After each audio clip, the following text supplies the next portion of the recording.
So if you ever tried to make a sword or metal texture and it just ended up looking way too flat and way too plastic, this video will hopefully help you fix exactly that. So I'm going to be explaining what happens, and hopefully at the end of this you'll be able to make a sword that looks something like that. But the very first thing we need to talk about is something called shape language.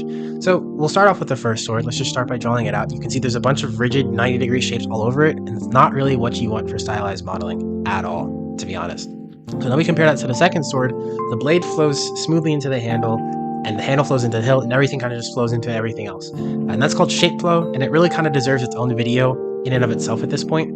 But the short version of it is, for stylized stuff, you want your shapes flowing into one another, and so that they feel like they kind of belong together. 90-degree angles aren't exactly something you need to shun, so to speak, but flat, straight ones are usually a sign that you just need to soften something up. So just keep that in mind. 90-degree angles are not your enemy, but they also aren't always your friend. So drawing this out in 2D first really helps it when you move into 3D. Since we're working off of a World of Warcraft reference here though, we don't have to lean too much on our drawing as we usually would as an independent 3D artist, but it still helps to figure out where the shapes go. And I would recommend getting to the habit of drawing your references even if you're working in 3D, because that also lets you know where the shape should go, how big they should be, and it just adds a sign of authenticity to it since it's your own work.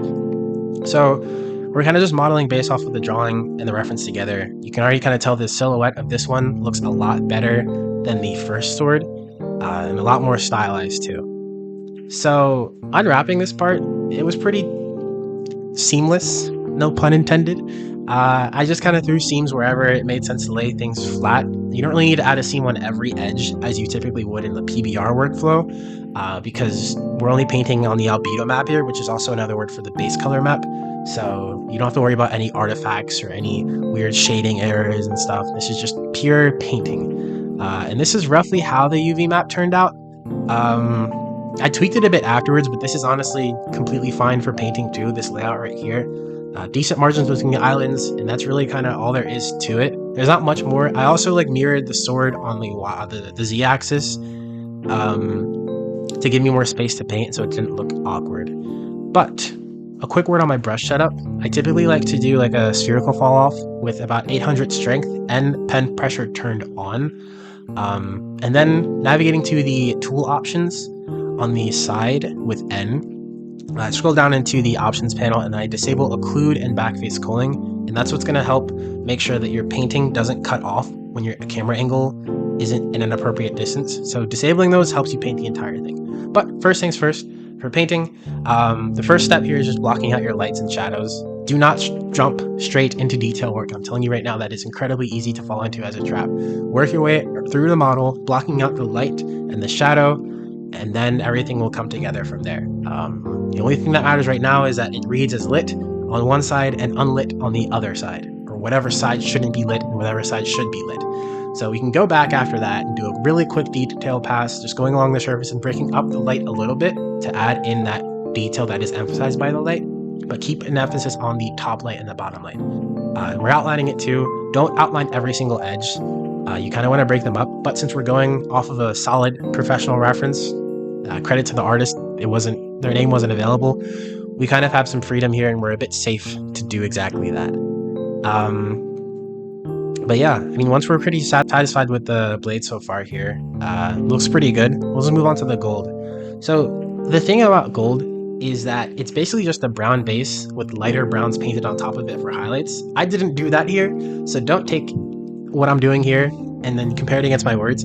You can do a light base and then add your brown darkened shadows to it as well. It really just depends on how you like to paint and what you think is easiest. But the main thing to keep in note here, especially for this one, is just keeping one side lit and the other side dark. And edges are kind of where it gets a little tricky with gold, because they can really make or break whether it feels metallic.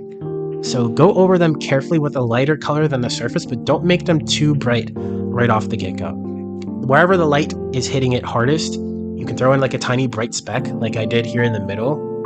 If I can zoom in, gosh, like I did here in the middle, but you can see on the top and on the bottom of the middle part, there's a bright speck here and there, and that kind of brings together that metallic feel for gold, so to speak. And I also added a few like light rectangles and light lines in the middle, and I just kind of taper them off into the surface as well to give it that like surface reflection or whatever you might want to call it.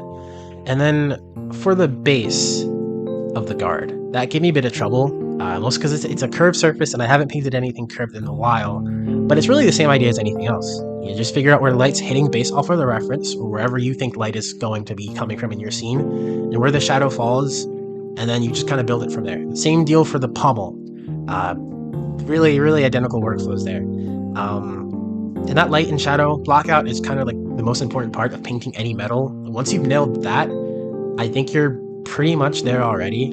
Gold specifically trips people up because I know your instinct is kind of just to go full yellow, but you actually really need to mix in like browns and reds, maybe even like greens, sometimes yellow. Actually, yellow is very common in gold, not to anyone's surprise, but gold is primarily just dark browns, dark reds, and then for lights you do lighter browns and yellows. Yellow is essentially just a lighter brown if you want to think of it like that.